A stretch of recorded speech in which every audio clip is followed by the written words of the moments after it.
Mabuhay, kapisanan, kasaysayan, Pilipinas. Makasaysayang gabi po sa ating lahat. Ako po si Xiao Chua, isang public historian. Welcome to Vibal Group, Kasaysayan, Kaysaya. Ayan, grabe. Alam mo, sa dami ng wala pa, alam mo, 1 week na kaming walang klase sa Lasal. Ano pa?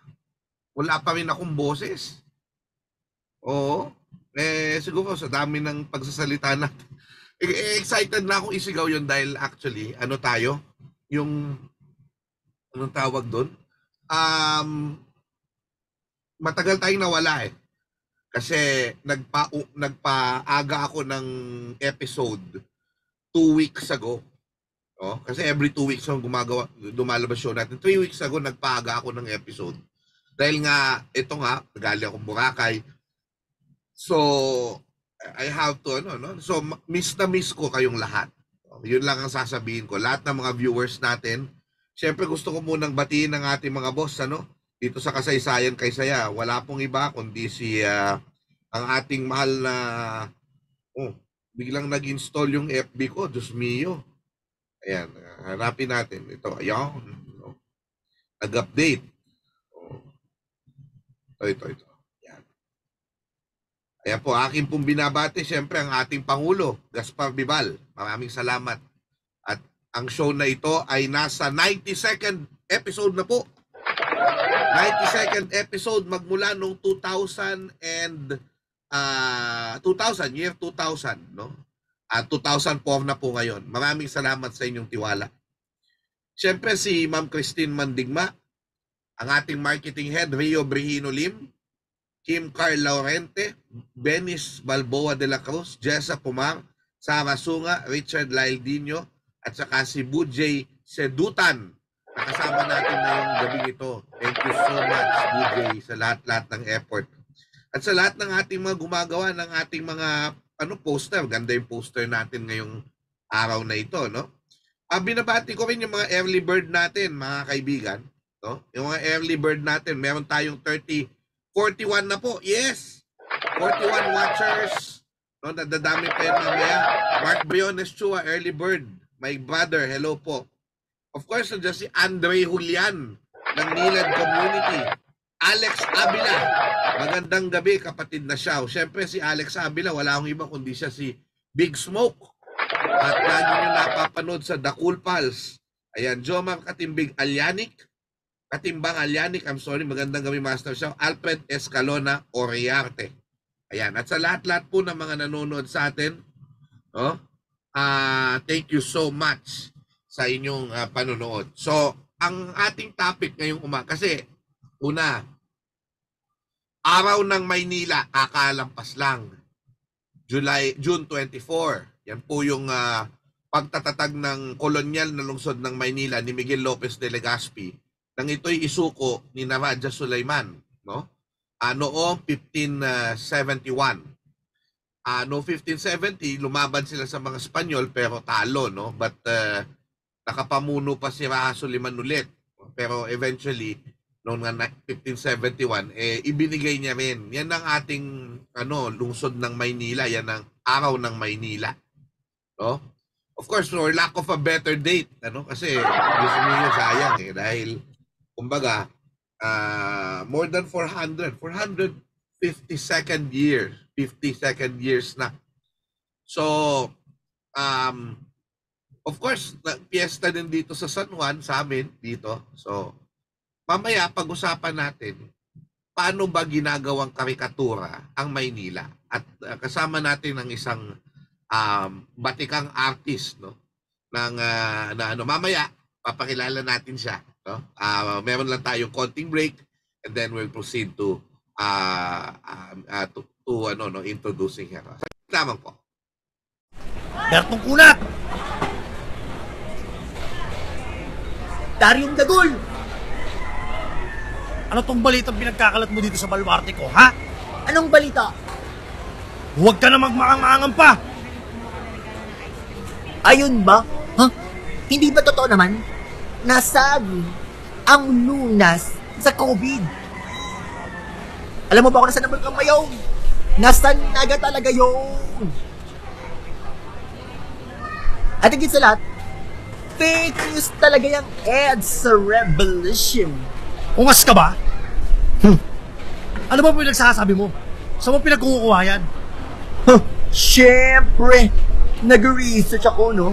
Sa Tuktuk University. Palibasa kasi at umugot ka na at laos, kaya hindi mo alam yun. Ano, ha? Lord naman! Magpaulan ka naman ng katalinuhan!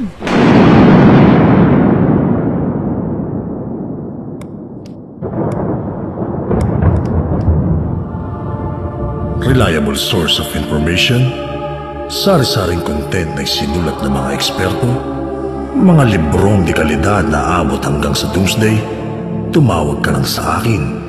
By the way, hindi ako si Lord. Ako si Vibal. O pre, tingnan mo to. Di ba sabi ko sa'yo, totoo ang EDSA Revolution? Oo nga, no? O tapos ito, wala pala talaga sa Naga ang bulkang mayon. Sabi ko sa'yo eh.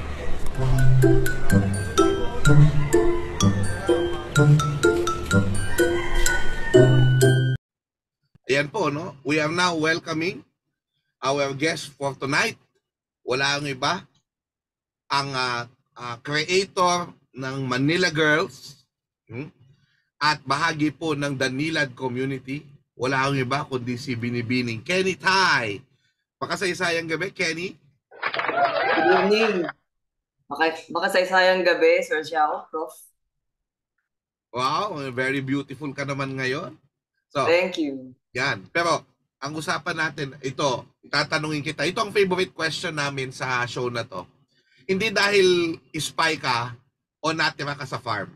Pero, ang aming tanong lagi ay, because we want to know better our host, no, because of this question. What is your very first memory? Yung naaalala from your childhood. Childhood is from magdodrawing ng farm.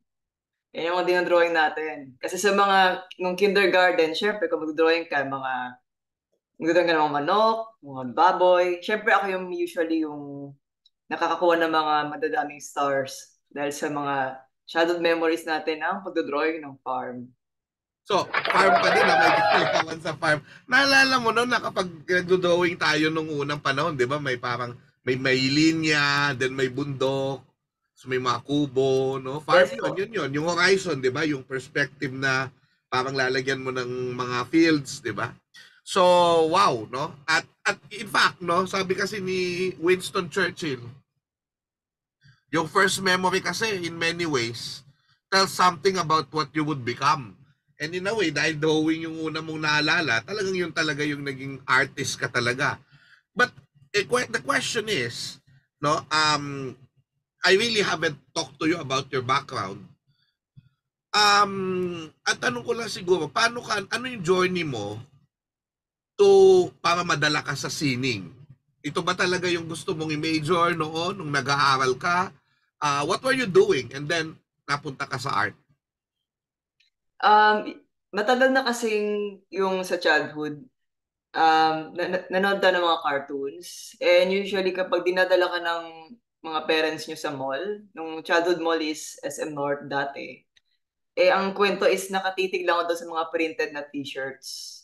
Specifically yung mga Ninja Turtle, gano'n. Correct. Tapos, instead na yung tumitingin sa mga Barbie dolls, mga toys, parang puro mga prints lang talaga ng t-shirt.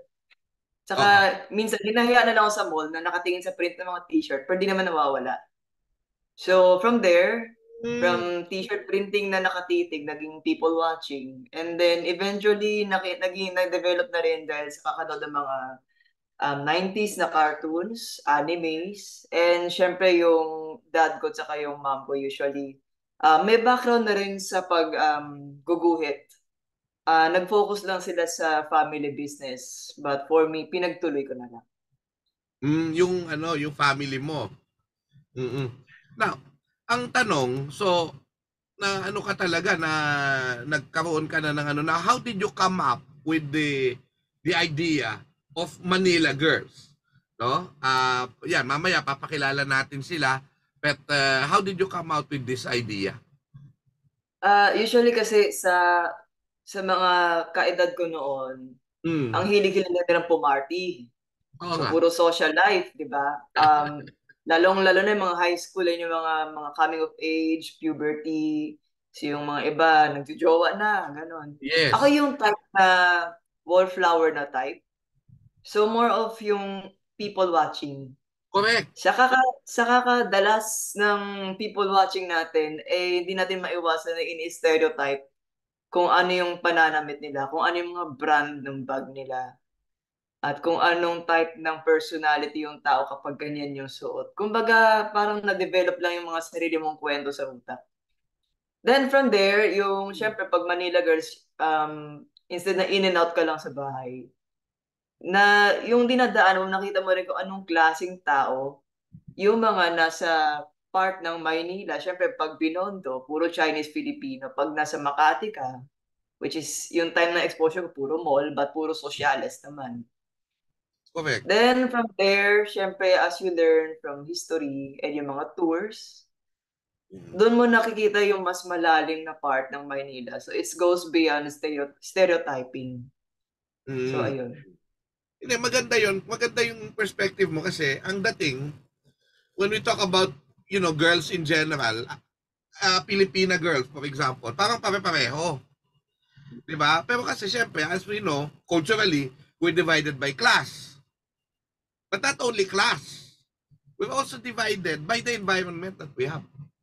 Now, not just Yes. environment na yung, yung kalikasan, but or yung, di ba, tropical country, whatever, but yung environment, the cultural environment, the historical environment, which is perfectly, demonstrated nitong Manila Girls. Now, yung Manila Girls, di ba you sell them as stickers pa? Right? Yes po. Oo, so doon ko yung actually mamaya we will talk about that yung una kong pagkakilala kay Kenny. So mga stickers ito and sige nga, do you want to show us now sino tong mga Manila Girls? Very Sige po. interesting kasi nung actor matagal ko nang alam itong Manila Girls sa pandemic. Nung pandemic binibigyan niya ako ng samples ni Ma'am Kenny. But today, na-realize ko, maganda ma-explain natin because we learn something from these drawings, no? Sige nga, ayan, Manila Girls. So, meron kang branding, ha? Paano Yes mo pala natutuhan nito, tong branding? Meron ka bang branding consultant o talagang marunong ka talaga? Syempre na pumasok po din tayo sa mga freelance work, saka yung mga nagtatrabaho tayo dati sa mga ahensya, Oo. 'di ba? Oo. Syempre pag ahensya parang you need to advertise your work, hindi lang yung puro personal works and about talking your work to public. So Mm. ganun siya. So usually ang Manila Girls kasi kung usually yung mga basic na tanong, bakit girls ba't hindi Manila boys? Pero usually kasi ang Pilipino may fascination tayo sa beauty pageant Correct. historically at sa mga political personalities. So why not you merge both of them? That's why you have Manila Girls. And meron na rin tayong, for example, sa mga Katoliko, yung mga imahe, di ba? Puro babae yun. Di ba? And syempre yung sa Manila Carnival, na beauty pageant din, di ba? So by history, parang kinope lang natin siya as Manila Girls. But hindi lang siya yung parang stereotype, as we say. Mm-mm. So, ayun nga ang usually yung pinaka-vision natin is kasi kung nagpo-post ka lang ng picture ng Maynila, for example, ng napakagandang post office, Pasig River, or kapag nasa airport ka, jeep or kalesa, masyadong walang kwento, Correct. parang may pagka-ambabaw ng tingnan, di ba? So, andun yung Manila Girls para ipakilala kayo kung sino sila isa-isa. Hindi lang kada distrito ng Maynila, minsan isang kalsada lang ng Maynila or isang pwesto sa Metro Maynila. So, kakalat pa sila. Oo, Para so bibigyan ka hindi ng lang City of panibagong. Manila to, ha? Meron kang mga Pasay, meron kang mga ganyan, di ba? Yes po. Yes po, yes po. Yeah, Pero wow. yung origin pa rin kasi natin ay Maynila. So ikaw, yung taga Manila ka inspired- talaga, di ba? Taga Manila ka talaga? Yes City? po, Maynila. Santa Cruz. Santa Cruz. Wow. Yes po. Oh, very Okay. cultural ano yan. Ayun. So, at least mabibigyan kayo ng bagong perspektibo sa Maynila. So, at least kung makilala mo yung Maynila, hindi mo din siya na stereotype na marumi, magulo, na parang isang eksena lang Lino Broca ng movie. So, hindi siya Correct. ganun. Oy, So, at least makikilala mo wait siya lang. sa Bago tayo mga tumuloy, tao. meron lang akong ano, no? May mga nagpapa-shoutout, no? Maliban kay Andoy at Alex, nandito na rin kasama Yes po. natin SJ Go. Lupet, Kenny Tai. Hello. Sabi, mga taga Manila. Proud of you, Kenny, sabi ni Alex Avila. Sige po, continue. Thank Sorry. you. Okay. So, ayun siya. Parang kinikilala natin siya as tao. At least may mukha yung isang era ng Maynila. No? So, Yeah. kunyari, for example, ito si Intramuros. So, hindi ibig sabihin na residente ka ng Intramuros, ganito na yung itsura mo. But if we imagine Intramuros as a person, she can be a Maria Clara, a Guardias de Civil, or a golfer. Kasi may golf course sa Intramuros. One of Or the as oldest. Binondo. Diba? Or as Binondo, syempre, ang kilala ngayon ng Binondo is Chinese food. Diba? But of course, we also have Chinese culture, banking, and finance. Kasi when you talk about Binondo, you're also talking about a part of history in Philippine economics. Kasi Na yan andun yung yung trade. dating yan ang dating business, central business district ng Pilipinas up until Actually, hanggang ngayon. 70s. Hanggang ngayon kasi, ever since na pagkatapos ng gera, tuloy-tuloy pa rin yung mga negosyo ng Binondo. Kumbaga, andun Okay. pa rin yung spirit. Diba? Wow. Or for example, Quiapo, pinortray natin siya na isang manghuhula na tindera ng kandila at sampagita. Kasi andun, Quiapo is a district of faith, melting pot siya ng faith. Meron tayong Islam, meron tayong Katoliko, at meron tayong mga manghuhula. So, Saka ayun meron siya. the maroon color, di ba? Which is Yes, the yun yung iconic na color ng Quiapo. At syempre yung ating... ito maganda to. Yes, ito si Santa Cruz, which is ito yung pinakabagong Manila Girls na nirelease natin last year. Kung mapapansin nyo, ang Santa Cruz kasi isang slim na district siya. Aha. Pwede ka mag-start from Carriedo, which is napakagulo. Pag-akyat mo is puro tindahan ng mga medical supplies. Pag-akyat mo ulit, Dangwa Flowers, tindahan ng mga bulaklak. Pag-akyat mo, hospital. Pag-akyat mo, sementeryo. So, kumbaga parang hinahatid ka mula buhay hanggang patay. At sa pinaka-north, di ba, it's life and death. So, ang pinaka-north ng Santa Cruz, andun yung tatlong sementeryo. La Loma, Chinese Cemetery, at Manila North Cemetery. So, we image Santa Cruz as a lacrimosa, yung mga weeping lady na nasa punto na nakikita mo sa mga sementeryo. Correct. Diba? Also, we also image her as like San Roque. San Roque is parang patron ng mga plague. Bakit? Kasi ang Santa Cruz, which is kung nasaan yung San Lazaro Hospital, diyan nagsisimula yung ating pagtanggap ng ating mga infectious disease. So, ang Santa Cruz, bakit siya Santa Cruz? For me, as the way I see it, tatlo yung meaning ng cross niya. For medical, diba? And for the dead, which is yung mga sementeryo. And of course, for the religion, which is yung cross. So, Santa Cruz. That's how I see it. Galing, ano? Wow, oo nga, no? Oo nga, nakakatuwa naman sa cross kasi yung Red Cross, which is the medical, Bambang. Oo. Ay, yung mga salamin ba? Marami bang bilya na salamin doon? Meron po sa Carriedo, tad ng mga, isang damakmak na mga salamin doon. Wow, Carriedo. Bakit may flag? Kasi yung flag republic, yung mga republic flag company ba nandun? Yes po. Wow. Ayun. Tapos ano pa? Ayun, syempre, kung nakita mo naka-image siya as San Roque at meron siyang leprosy, is because infectious disease, ang hawak-hawak niya is a dead cinema film. Kasi sa Carriedo, puro patay na cinema. Patay na cinema. Tapos yung San Lazaro ba nasa Santa Cruz yun? Yes po, Santa Cruz. Pampa-north na siya. Mahaba. Mahaba siyang distrito, pero payat. Nakaipit siya in between Sampaloc at Tondo and Binondo. Kumbaga, ganyan siya. At meron tayong representation ng aso, no? Kasi San Roque nga di ba? Yes po. Dogs in Philippine history na yan, ano? Yes po, correct. Ito naman, hindi siya distrito ng Maynila, but si Escolta ito. So, Wait. syempre, ang alam natin ng panahon ng Escolta is yung mga tao is palagi nakaputi. 'Di ba? Oo. At we portray her as an architect kasi karamihan ng mga buildings doon ay dinesign ng ating mga national architects. So, but unfortunately, kung makita mo yung damit niya is warak-warak na dahil she may survive World War II but she did not survive the demolition of all the private development properties. And so you have So, we that also see newspaper.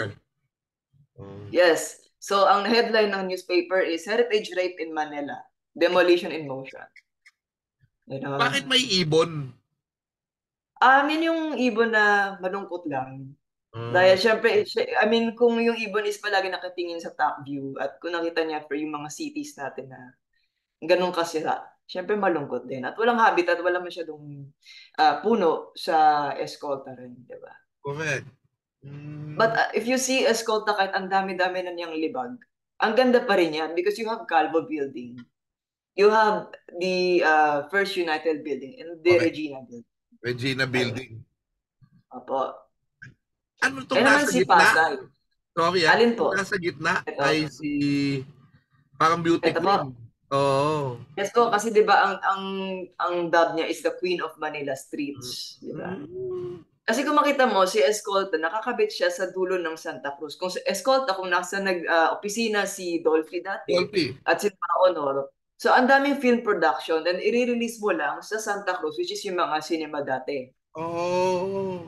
So may economy na umiikot na rin. Saka yung ano, yung sa Calvo, yung DCWB na magiging Yes, ano po. GMA eventually. 'Di ba? Doon Correct. yun. Yung ano nga bang pangalan nun? Yung kay Uncle Bob Stewart, doon dati yun eh. Opo. Wow. Ayun Wow. yun. So that's Sige. Escolta. So that's Pasay. So another outer Manila City but within Metro Manila. So pinortray natin si Pasay as isang piloto, flight attendant at beauty queen. So piloto at flight attendant kasi andun yung airport, andun yung airbase. Beauty queen kasi noong 1974, ang pinakaunang Miss Universe in Southeast Asia is in Pasay City, Folk Arts Theater. And ano folk arts, tapos parang binalik din nung ano, sa folk arts din yung, tama ba? Sa folk arts din yung 2000 o sa ano, 2000, yung 1994 na Miss Universe, hindi ako nagkakamali, sa folk arts din yan. Yeah, so when you see Pasay, may pagka-Imeldific image siya. Kasi everything for her is international. Kasi biro mo, kung Correct. aalis ka ng Pilipinas, siya yung huli mong makikita. Kung babalik ka ng Pilipinas, siya yung una mong makikita. She will the one to welcome you and the one to say goodbye. Tama, no? So that's Pasay for you. So but she is always Miss International. So siya din yung parang si Miss Abroad na kumukuha ng investment natin for tourism. Parang ganun tingin. Mga Pero, airport. So akala ko parang ospital. Ano pala to? Flight attendant. flight attendant po. Yung ano, Kasi yung- hospital kasi yung airbags. Airbag, oh. Flight attendant siya na may tiara. Si Tiara. Galing. Okay. So, ang dami na. So, kumbaga, in a few minutes, na tour na kita ng Maynila. Pero hindi natin mabubuo kasi ang dami nila eh. Kukulangan tayo ng oras. Currently, we have 16 Manila Girls. We have San Nicolas, Intramuros, Divisoria, Tondo, Santa Cruz, Escolta, EDSA, Pasay, Recto, Ermita, Parañaque, Makati, Sampaloc, Binondo, Malate, and Quiapo. Ang Marami ganda. pang wala. Oo, marami pang wala. Which is San Juan, Ortigas, QC, marami din nagre-request. Pero napakalaki ng QC. Pero ito kailangan- pa lang ang nagagawa ito nandito. Yes po, yan pa lang muna. To make yung iba, to Stop pa make. siya. Soon pa kasi may nagre-request yung bagong kaaway ni Makati which is si BGC. Diba? So ibang Pero kwento na yun. pag-usapan natin yung mga wala dito. Siyempre si San Nicolas, bakit siya mayroong ano? Kasi port Sako. area. Tama ba? Kasi kung sa San Nicolas, marami kang makitang kargador sa San Tama. Nicolas. Oo nga. Yeah. Bagsakan siya ng mga gulay, bagsakan siya ng palengke, siya yung isang end part ng recto natin. Siyempre si Divisoria, obviously, yung shopping. Opo. Kaya minsan nagtatanong, ba't ang laki-laki ni Divisoria? Kasi usually kung nagsishopping ka sa Divisoria, bulk yung binibili mo. That's why she's a bulky woman. Meron ka representation dito ng LGBT, sa Tondo. Tondo. Yes po, yung may hawak na 2x2. Also with the escolta din.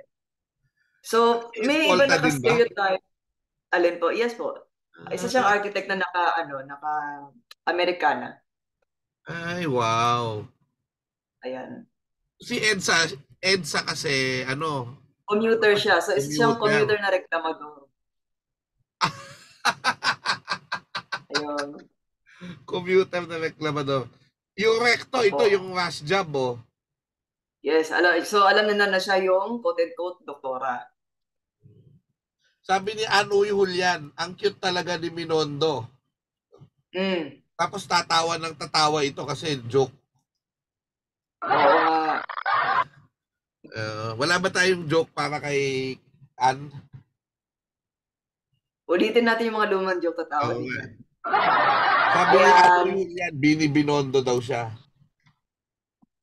Pwede siya maging mascot ng Binondo kasi madalas po siya nagtutour sa Binondo. Tapos ano pa Siya siya, si Miss Ann. Filipino-Chinese, di ba? Yes po, siya si Miss Ann from Don't Skip Manila. Part po ng nilad natin. Nilad, mamaya, we'll talk about Nilad community. Ermita kasi kartero. Yes, andun yung post office. Okay. Tour guide din siya kasi andun yung Doneta. And syempre museum curator dahil sa National Museum. Museum Also, curator, meron kang museum curator. Si Siya rin Paranaque, yan. para siyang si Paranaque, parang showgirl. Kasi di ba, Parang casino casino. worker. Opo, kasi siya yung, ang dami nating casino doon eh. Di ba? Okada, Soler. Naalala mo yung after nung masarado na yung red light district dito sa Ermita. Dyan dito yung malapit sa sa mga yung malapit sa Baclaran, naging red light district din yan eh. Opo, sa Oo. Pasay din yun. So kumbaga, yung alam mo may mga spillover na mga waves na mga red light district, mga crimes, or minsan mga bars din. So minsan nagsispillover din yun sa Makati. Nagsispillover din yan sa Malate. So Correct. pa-south na rin. Si Then Makati recently office lang girl. alin po? Si Makati office girl. Siya si girl boss dahil business by day, party by night, Manila Polo Club by the weekend. So, si Makati ay napakayamang syudad dahil one, andun halos lahat ng embassy. Halos lahat ng diplomats ay nakatira sa Dasma.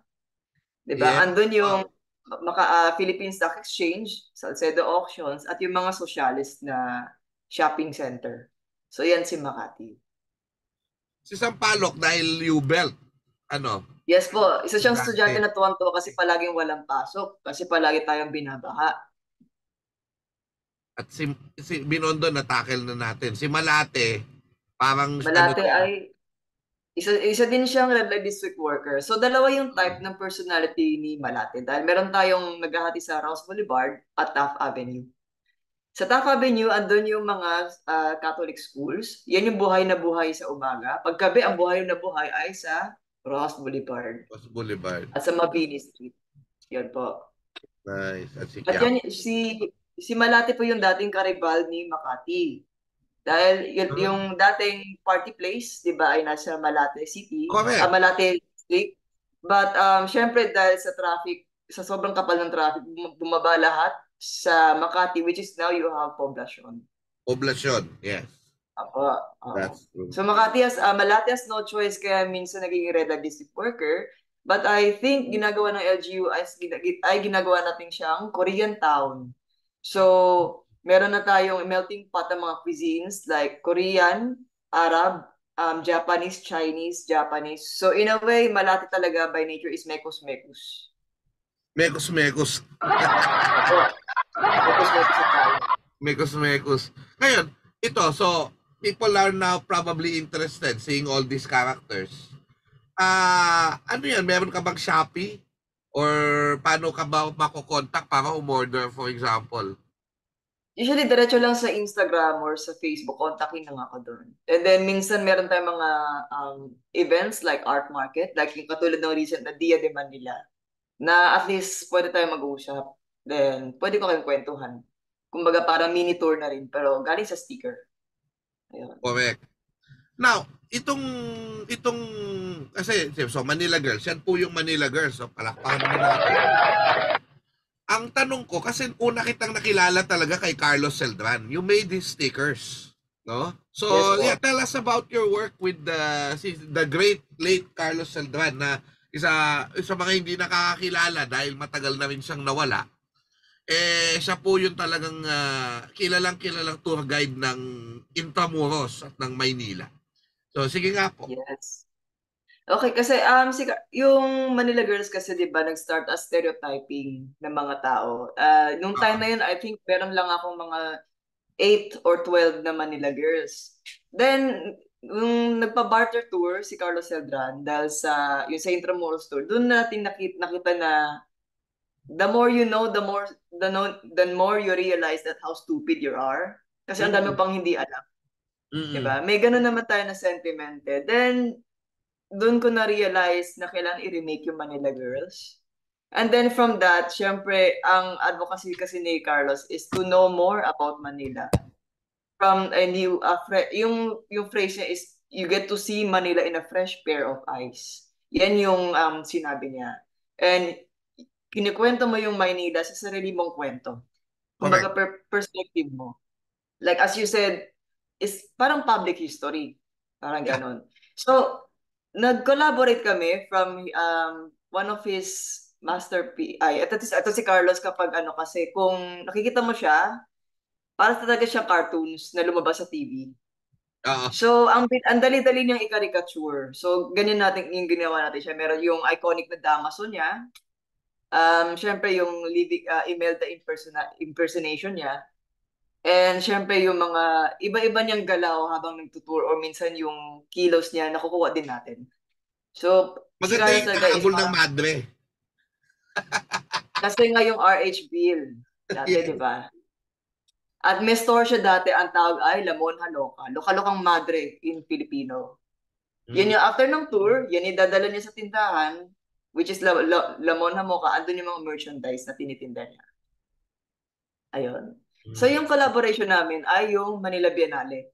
Yeah. Ito yung to give you an introduction, Manila Biennale. Ang word na Biennale is biannual, but usually kasi you have Italian Biennale. Usually pag word na may art Biennale, parang yung Olympics Venezia ng mga artists. Venezia. Parang Venice. Venice Biennale, yun tama. So parang gusto niya na meron tayong Manila Biennale kasi napakadaming artists na magagaling. So, but yung theme ng Biennale niya is to bring back the soul of the city. Kasi after ng World War II nawalan ng kaluluwa ang Maynila dahil alisan yung mga tao sa Maynila. May iba pumunta ng Makati, yung iba pumunta ng QC. Kumbaga, iniwan yung Maynila. Kumbaga, walang laman yung Maynila. So, they want to bring back the soul of the city through art. So, ito lang yung mga sample ng collaborations natin in Manila Biennale. So, syempre posters ito, no? Posters. Yes, mga posters ng mga events. So, meron tayong artist ball. Event, sorry, pakiulit. So, meron tayong artist ball, mga tours. Minsan yung mga large installations ng mga artists from Baguio, minsan from as far as Mexico, from Australia, meron pa from mga states, yung from Europe. So, madadami yung connection niya sa artist.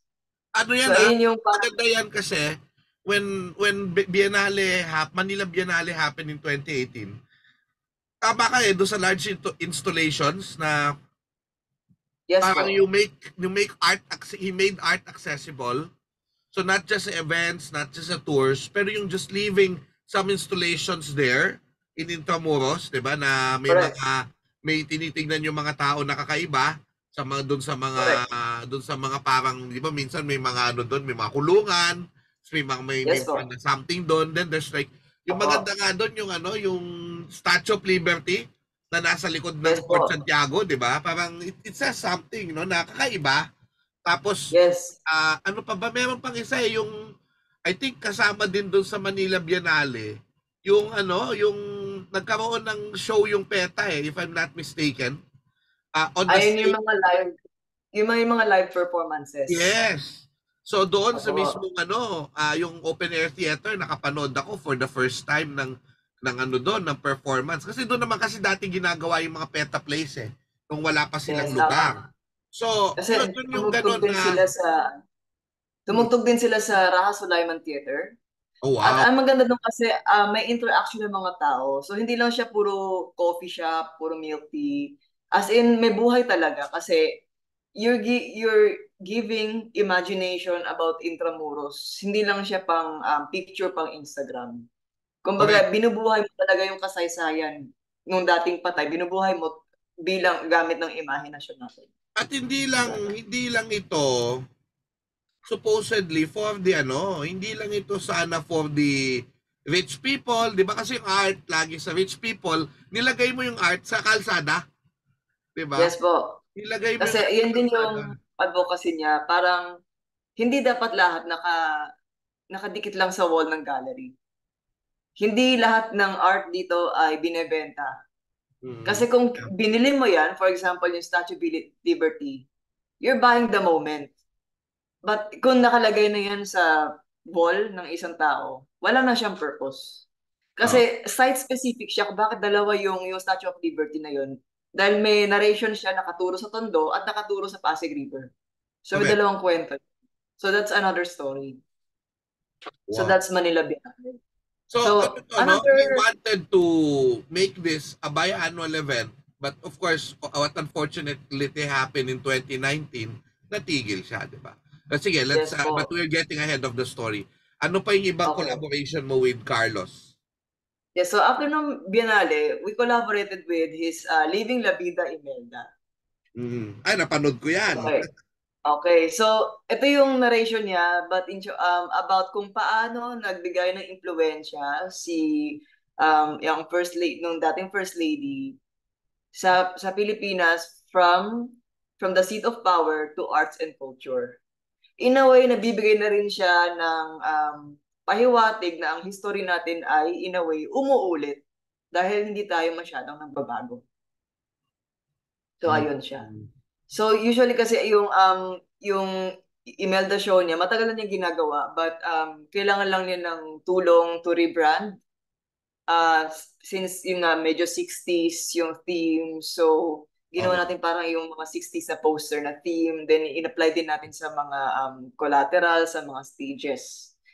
So, nagpasalamat tayo, at least nagamit niya in a few shows of this poster. But kung hindi lang siya umalis to Spain, mas marami pa tayong i-expand itong one-man show niya for Living La Vida Imelda. Ayun siya. Okay? Yan, dyan yata And of kita course, na-meet, ano? yes po, yung first night natin na-meet tayo dito sa sa show and nakakuha din kayo ng merch ni Carlos Celdran.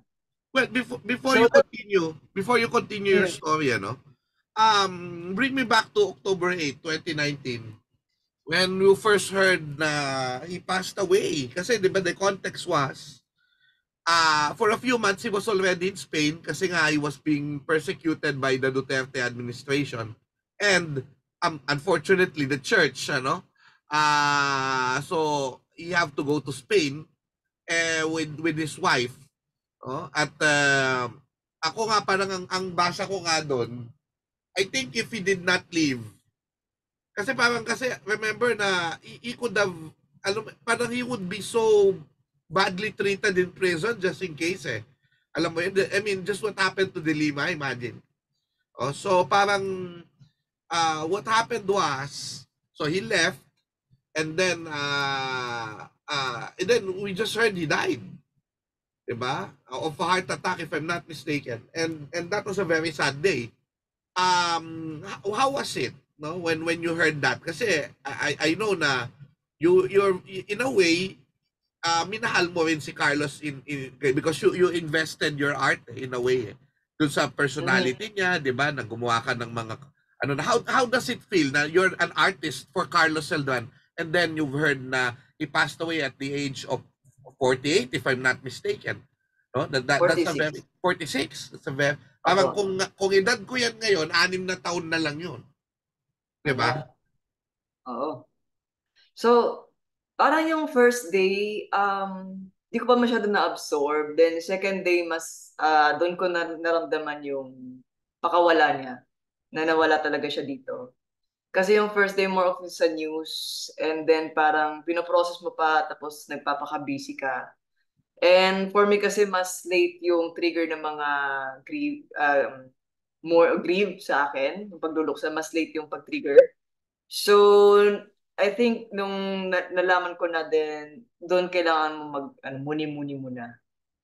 Right. But syempre ang daming makita sa online yung mga tributes, 'di ba? Correct. Syempre for in my perspective, syempre napakalungkot din kasi isa siya sa mga unang artist na nag-support ng artist in spite na yung pag-family mo hindi supportive kasi iba yung linya talaga ng business. So Right. siya yung nag-support, siya talaga yung nagtulak na ito, Manila Girls, siya din ang tumulong kung paano yung mga kung paano igawing imagine si Manila Girls. So nagbabato din siya ng mga konsepto. Kumbaga parang may nagbabatuhan din kami ng mga ideas sa art. So kumbaga creative playmate ko siya. So napakalungkot nung nawala talaga siya, and then ang laking butas ng iniwan niya. And Yun then, yung at least para sa akin. and then of course, we channeled the grief because there was a last event, di ba? That you were also Yes involved with. po. So ito po yun, He Walked This Way. And ang nag-tour guide po ay si Mr. Gabe Mercado, which is siya yung may blessing sa pamilya ni Carlos na nakakuha ng script dun sa Intramuros tour niya. Over 200 attendees went to the tribute tour. And Actually, I'm nandyan happy na. ako, but I cannot Talaga. anymore attend because, di ba? Kasi, you know, I'm so sad nga kasi I've known Carlos for a long time. I just know that, you know, he would exist for a long time. So, parang every time he invites me, sabi ko, I'll find another time. And then he left, and then he died. So, parang, that would have been my last time to attend his tour, itong kay Gabe. But there were just so many people. So many people. Ang dami nga, Hundreds. oo. Pero yun nga kasi, 'di ba, doon parang nagkaroon ng ripple effect na nawala yung patron ng Maynila, kumbaga. Yeah. Nawala yung isang icon ng Maynila. Kaya nagpuntahan yung, kahit hindi mo siya pinapansin kung nawala, parang mararamdaman mo yung Correct. absence. Usually yung absence yung impact ng loss 'di ba? So ayun, marami na attend, and syempre after ng tour, emotional din lahat. Kasi this will never happen again. And we don't know when will happen again. O how will it happen. 'Di ba? Although, And of course, may follow-up din dito. Kasi syempre nagpahinga tayo from 2019, and then we did a proper memorial for Carlos. This is the Manila Transitio. Usually kasi ito yung yearly na ginagawa ni Carlos Celdran to commemorate the World War II. Kasi for him, and the way I see it also, is kulang ng kwento Battle of Manila. Kulang ng kwento ang Manila World War II. Usually kasi sa textbooks natin, at least for my generation, no, Lapu-Lapu, Rizal, tapos wala na. Quezon, World War II, martial law, tapos na, graduate ka na. Masyadong ang bilis. So at least doon nakita mo in-depth. At least ito yung transitio, may pang-alay sa mga taong namatay doon sa Intramuros. Sa mga taong namatay doon sa Maynila. Ito yung panata niya. And natutuwa ako na at least ako yung gumawa ng poster niya. Nagamit na yung caricature niya na parang barahan na life and death. Life and death. Tapos, yes po. Ano pa to, no? March 8, which is like a few days before the lockdown, the historic lockdown happened, ano? Yes. The following week, lockdown na. Yeah. So, at least dito from this event, we were able to experience na nag-celebrate tayo. Siyempre, ito yung altar na dinesign ng wife ni Carlos. So, pwede ka mag-alay doon. And then yung mga artists na kaibigan din ni Carlos na tumugtog. So, parang kasiyahan lang. Parang yung may mga speeches din kung paano sila nakilala ni Carlos, kung ano yung mga interaction nila, mga special moments with Carlos Celdran. So, ayun, the following days or week, nag-lockdown tayo. But, you know, I also see, yun din parang nag-ano rin ako doon na Carlos was such a big character for Manila. And parang ang dating, in many ways, may void eh. So he dies even when he left. May void that have to be filled.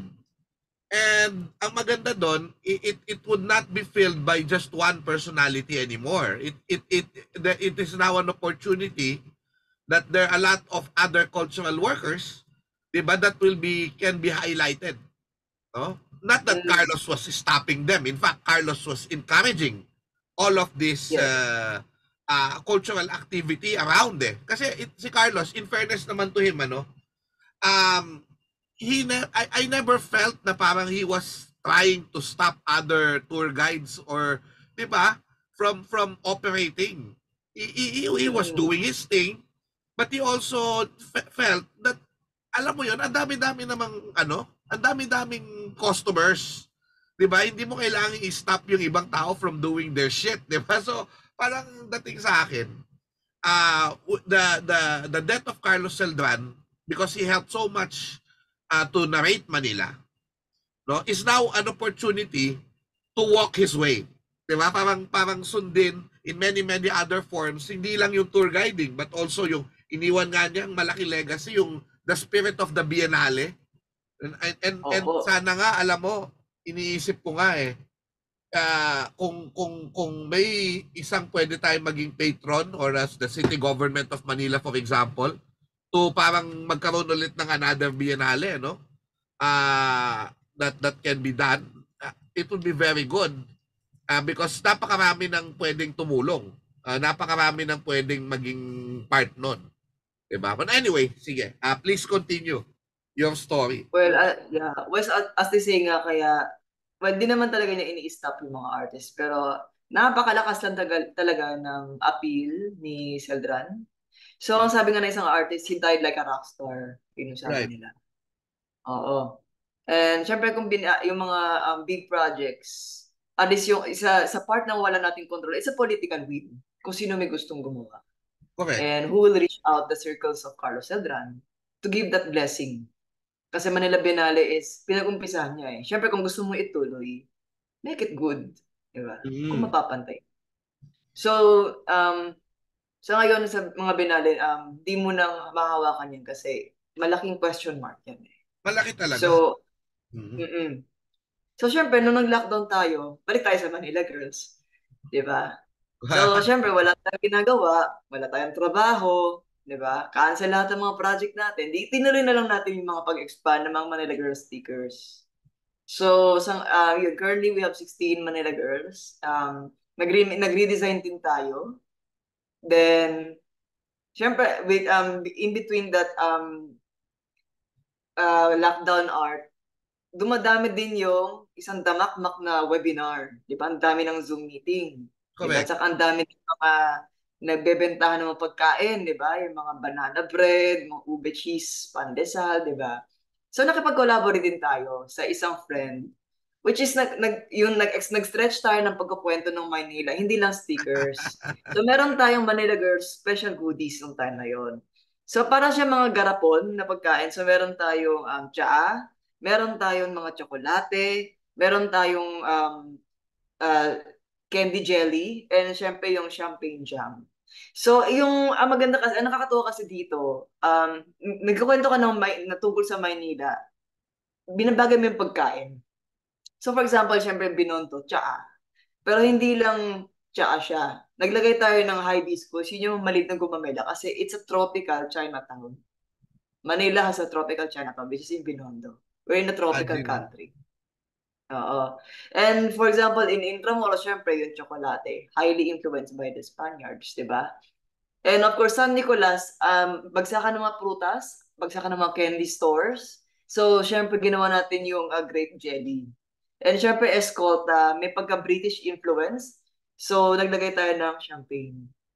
So, champagne jelly siya. At Mm. syempre, nagpapasalamat tayo na successful yung collaboration. So, meron tayong round 2. So, ito Wow. naman, para siyang food tour pa rin, pero webinar. So, ang masaya dito is, inuman na may pulutan. So, for example, si Tondo, ayun yung mga butcheron. Kasi, di ba, yung Tondo nga yung, ingenious sila sa pag-invento ng street food, di ba? Correct. And malapit, syempre, yung mga dating bar. So, isa siyang cocktail drink. Makati, syempre, siya yung may kape kasi ang Makati Coffee yung shop. symbolism ng kapitalismo.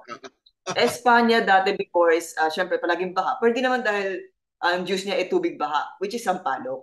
Sa palok. Diba? Yeah. Oo, sampalok. So, ang maganda dito kasi, kapag in-order nila to, so may online tour, which is kasama sila Stephen, kasama sila Benjamin.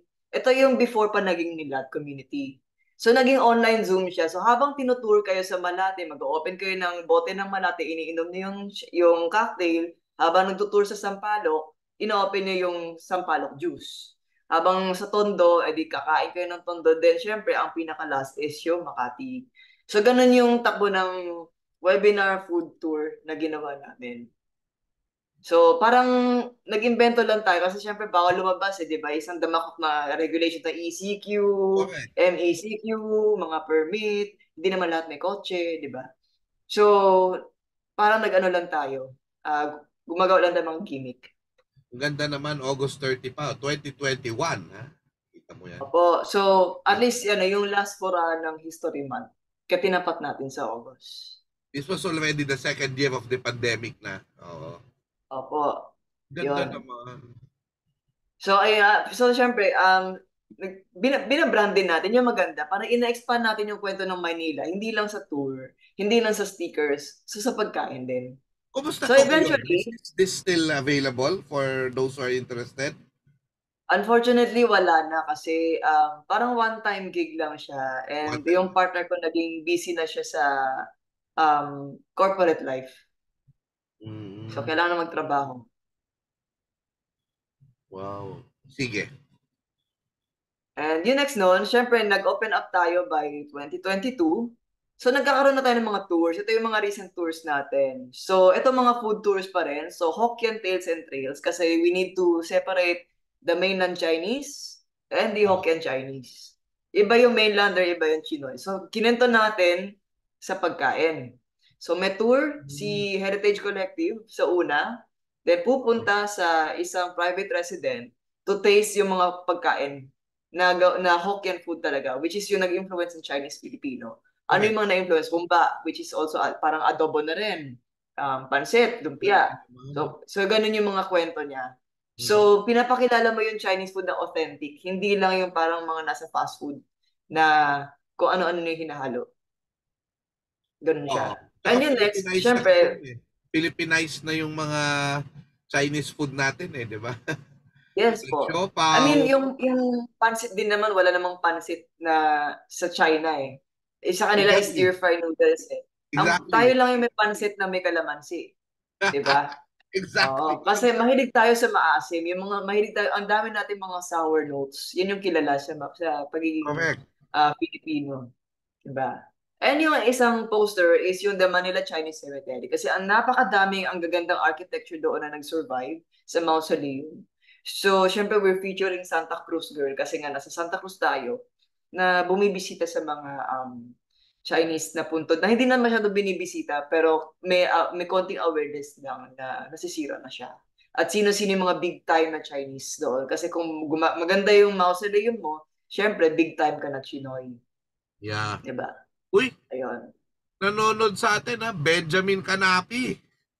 Hello. The Nilad community, my God, no? So honored naman si na napansin yung show natin ngayon, itong mga kaibigan natin. Sige. Ang ganda ng posters. Ayun, so we communicate to posters kasi syempre ang engagement usually online So this is a collaboration with Stephen Pavarado of Heritage Collective. So it's the night at the museum. Kasi usually kung pupunta ka ng museum, alam natin na Maynila ang init sa umaga. So paggabi at least walang tao, makaka-focus ka sa mga display ng museums. But meron tayong tema. For example, for this year lang is February the Battle of Manila. So naka-feature dito yung kung titingnan nyo yung background, ay ito yung arcade, Crystal Arcade ng Escolta. Correct. Ito yung pinakauna mo. So, nire-imagine natin kung gaano siya ka-heartbreaking nung sinisira yung Crystal Arcade nung World War II. So we're featuring, of course, Santa Cruz, Binondo, and Escolta kasi andun yung distrito na magkakalapit at yung lugar. And of course, syempre, nakatapat din sa February ang Valentine's Day. So hindi kami sumabay sa gimmick na puro mag-jowa lang yung magtutour. So nakafocus kami sa singles evening tour for Valentine's Day. At least, i-date mo sarili mo with Escolta girl. Doon mo mapapaibig yung heritage value ng Escolta Street. Correct. So nakalinit siya. And we end the tour usually with inuman. So may mga successful stories din na naging couple. May iba na nag-follow up pa kung may tour ulit. Oy, So, wow. Tapos, ito Oo. masaya dyan, yung palang naalala ko lang, yung palang pakibalik dun sa yung North Cemetery, parang nakasama yung, Manila Chinese pala ito. Yung North Cemetery Yes. yung nakasama ako. Oo, sa North Cemetery kasi nag-aalay tayo ng bulaklak sa mga bayanidad because araw ng kagitingan. Ayun. Tama. Sige. Ayun. And syempre, meron din tayong mga avenida tour, so more of yung architectural. And then yung gabi sa Tondo kasi yung April 27 malapit na sa Mayo 1. So food month and then transition to Labor Day. So syempre naka-feature si Tondo. Mamemedtag kayo.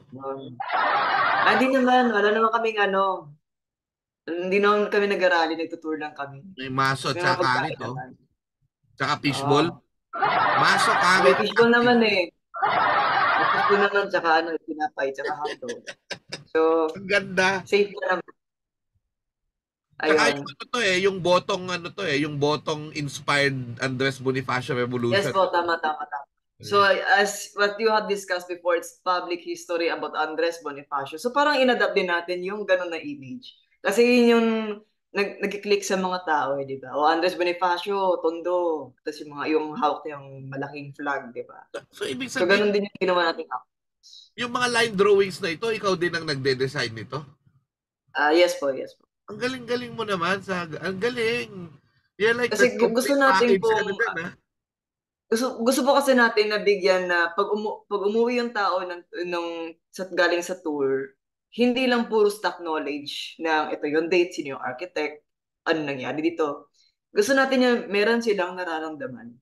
Okay. So from first impression ng poster to the last impression ng poster, kaya may mga souvenirs din kami.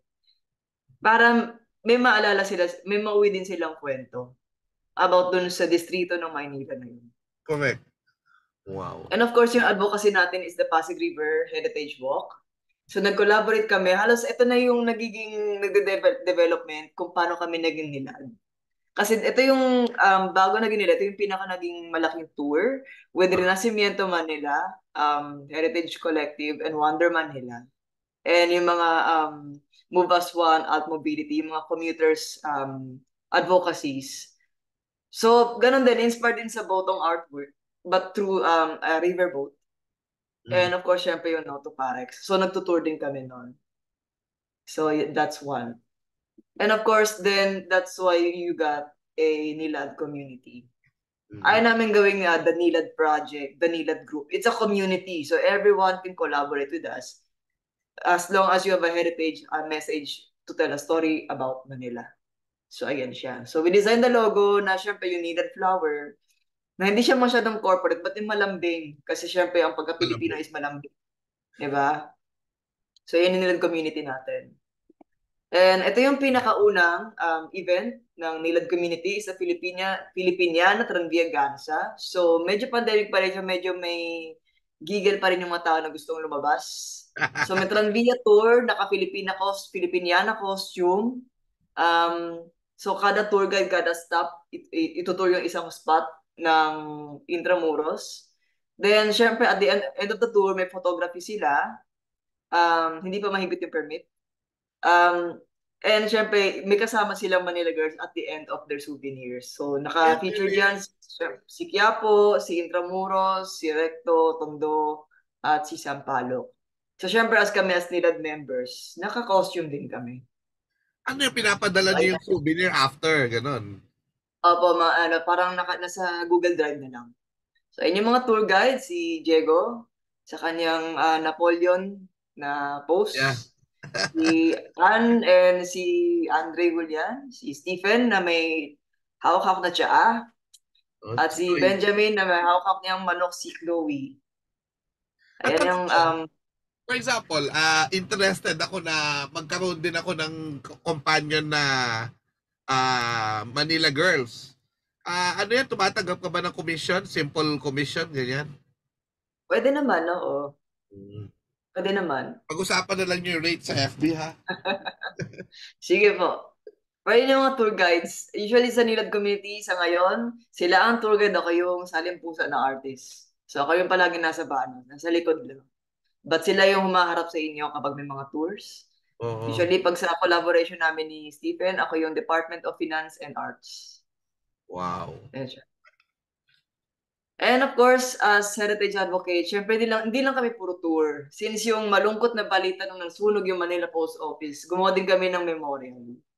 So nag-collate kami ng mga mensahe ng mga tao sa mga about yung mga memories nila sa Manila Post Office, yung mga nabanggit nilang mga pelikula na shooting sa Post Office. Correct. And parang pahiwatig na rin sa public na huwag niyong gawing hotel ang Post Office, 'di ba? So may So, ganun ayun yung kayong call na wag namang gawing hotel. Parang it's a warning na wag gawing commercial spaces, but For keep those it who as are a public asking, space.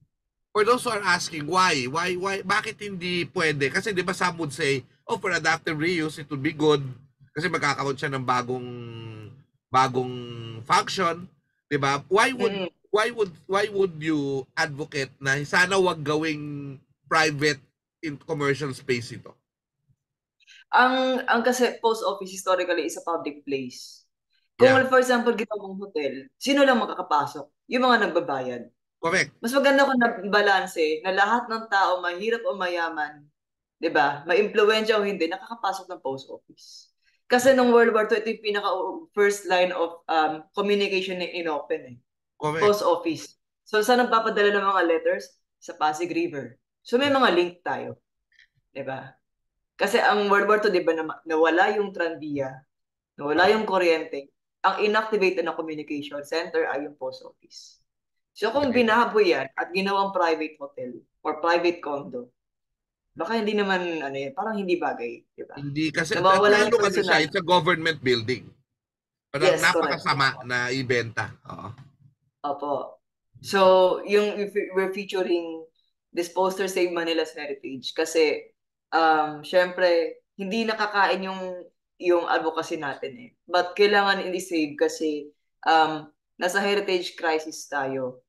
I mean, imagine mo kung isang OFW or isang taong may pera. Pupunta ko ng Paris kasi ang ganda ng Eiffel Tower. Pupunta ko ng Germany kasi ang ganda ng cathedral nila. Pupunta ng Barcelona kasi ang ganda ng yung simbahan nila na hanggang this year pa lang matatapos. But why not nagawin ganun sa Maynila na may personality yung city natin? Pupunta ko ng Maynila kasi ang gaganda ng mga bahay na bato. Di ba? Why not? Pupunta ng Maynila kasi dito yung mga lumang pre-World War II na buildings. So, ganun yung gusto nating actions. At least may kwento. Diba? Correct. Kasi kung tinanggal mo nga buildings na yan at nilipat mo sa ibang lugar na yung mga may pera lang makikinabang, it's like you're censoring the city. You're censoring the people of its history. Diba? Correct. So, ganun siya. Alam mo yun So, nga, ano yung nagiging nangyari ng mga bagong generation? Kung tinanggal mo yung mga, yung mga monuments, tinanggal mo yung mga lumang houses, mga Majoha generations na yun. correct. Diba? Yun na nakakalungkot kasi nga, nagiging for example, for me, at a certain extent, nagiging allowable yung pag-transfer ng certain houses to a resort, di ba?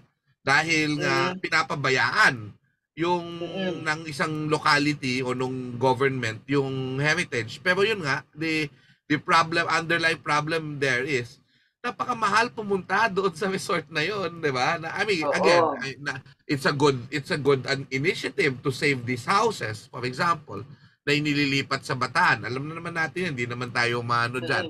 Pero yeah, ako I salute that. Pero on the other hand, you also see na hindi ma-appreciate ng mga karaniwang tao kasi nga wala namang way para sila ay pumunta diyan. Dahil una sa lahat, napakamahal pumunta diyan. Pangalawa, napakamahal mag-check-in diyan. 'Di ba? So, Oo. yun din yung nakakasayang, no? You're saving your heritage pero deprived. Parang yun din, parang yung iba naman parang naiisip na ayan kasi yung mahirap kasi wala naman daw pakialam sa heritage. But now, it's not their fault Mm. na hindi sila informed sa kahalagahan niyan because the whole war destroyed our psyche. The whole war destroyed our appreciation of the past in many ways. And nagpatuloy Oo. na lang yan. No? We are reaping the effects, still the effects of World War II, the psychological trauma na Mm. nawala yung ating mga heritage. And so, hindi katulad sa Paris, na hindi nasira nung World War II, nakikita nila nandyan, nagagamit nila sa tourism and all, tayo wala talaga. So, Oo. yun siguro yun. No? We do not blame the poor because of that. And that's why we're here to inform, to actually make them realize how important these things as soul of our city. Diba? Mm. So, 'di ba parang imagine mo kapag nililipat mo sa resort, parang taxidermy, 'di ba? May hayop ka pero puro ulo lang naka-display na walang kaluluwa, 'di ba? So parang Correct. ganun. Anyway. So that's why one of the biggest projects by Native Community na super successful is the Dia de Manila. Correct. So, hopefully yung mga events natin ay naka-anchor sa mga historical sites. Kasi gusto natin ipahiwatig na pwede mo pang i-activate yung mga lumang bahay na to na historical para may meaning yung community nga natin as Nilad community. So masaya kami na at least nagkaroon tayo ng mga dumadami yung pagdating. Given na yung that particular dates, June 22 and 23, sabay-sabay yung mga events natin. Mm. At least may mga interest pa kung ano ba talaga it's about Manila. Kasi So may you pride, have ang kasabay nyo dyan, yung pride, di ba? Love Laban, yung Pride March. Yung Um, bini Juan. Mini concert, yes. Diba? Ang dami, ang dami. So, pasalamat lang kami na at least may dumarating. And syempre, yung mga pag-display ng artifact. So, kasi ang mga heritage advocates, sa nakikita ko, naka-cluster. So, gusto natin i-combine. I-mekos-mekos sila. At itulak pataas. Hindi tayo crab mentality na ikakabig natin sila pababa. Maliit lang kasi yung community natin eh. So, di ba? Parang tulungan na lang. So, Actually, yun ganun yung na gusto lang ko yung sa Nilad eh. Di ba lagi ko nga sinasabi sa inyo, hindi kayo toxic. Kasi well, of course, I've been with the cultural community for the longest time. And I will tell you honestly that I have met the most obnoxious people in the cultural community, in the historical community. And ah, ano yan, kumbaga, wag tayong magbullshitan na ang dami-dami sa atin, napakayabang, 'di ba? Alam mo 'yun, yung walang pakikisama, alam mo 'yun, na parang ang tingin mo sa sarili mo, you're God's gift to the universe, 'di ba? May mga ganyan na mga magagaling pero gatekeepers. sablay, 'di ba? Sa Oo. EQ, 'di ba, na pakikipagkapwa-tao. Pero kayo, Mm. ako natutuwa, like-minded people, joining together, walang ere, 'di ba? Walang nagsasabi na, "Oh, ako ang pinakamagaling sa inyong lahat." Hindi siya ganoon. And you're accepting people from the community, 'di ba? To join you, to encourage people to actually love art, to be storytellers, to be culture bearers, 'di ba? Oo. So yun yung advocacy natin, parang tulak lang pataas. Ilan naman kasi may mga tao tayong kilala na alam mo yung ang grabe ng effort niya pero masyadong hindi nakikita, Correct. 'di ba? So feature natin siya. So Wow. yun yung gusto natin na sabay-sabay, 'di ba? And thank you for inviting me to be part of it. I'm so proud na naging isa ako sa events nyo. Salamat din kasi syempre Galing. alam namin na busy kayo so buti na lang maluwag yung time na yon, 'di ba? So syempre hindi lang puro architects, historian. So nag-invite din tayo ng mga artist na mag-sketch. Correct. Kasi sa nakikita ko online, at least sa algorithm ko as artist, ang dami-daming magagaling mag-drawing pero hindi local inspired content. Correct. So that's why nag-initiate tayo ng figure sketching, historical costume, Mm. para ma-appreciate nila yung kung paano yung tiklop ng drapery natin, Galing. paano yung mga pose ng mga era na yon, kung paano mag-pose yung mga dalaga nung pre-Philippine and nung Spanish colonial, di ba? Then syempre yung paano din kumilos yung mga pre-war na mga nung Maynila, di ba? At paano yung pananamit nila. So, there's a study sa mga ganon. And syempre may mga nagre-requesting kung meron pa ba. Sabi ko, we'll see next time. Kasi syempre, nag-organize din tayo. Syempre, kailangan din natin ng mga resources at oras. Ayun. Maganda itong sinasabi nyo, no? Dia de Manila, Art and Heritage Manila Celebration in full bloom. Diba? Opo. Parang ang dating nga, in a way, despite all the problems and the challenges na hinaharap natin bilang isang community of cultural workers, diba? All these issues, all this heritage rape, as you said, diba? Merong full bloom na nangyayari. May mga initiatives, may mga artists, may mga cultural workers na tuloy-tuloy trabaho dito sa Maynila and to celebrate Araw ng Maynila, which is June 24 nga. Opo. So, ayan po. Wow. And syempre, besides Dia de Manila, syempre kinukwento din tayo ng sarili nating narrative. So, syempre, mga slice of life, minsan may konting job sa mga as critic, di ba? So, minsan ini-interact din natin yung mga Manila girls. And syempre, Masangkay Street, puro lubak? Yes po. Ang daming construction ng mga bagong building eh. So, kaya naging Binondok ang Masangkay. Yung General Luna, Binondok. Yung General Luna naman, matatagtag ka kasi puro na ngayon. Cobblestones. Oo, cobblestone na, Piedrachina. Ganun ka. Galing.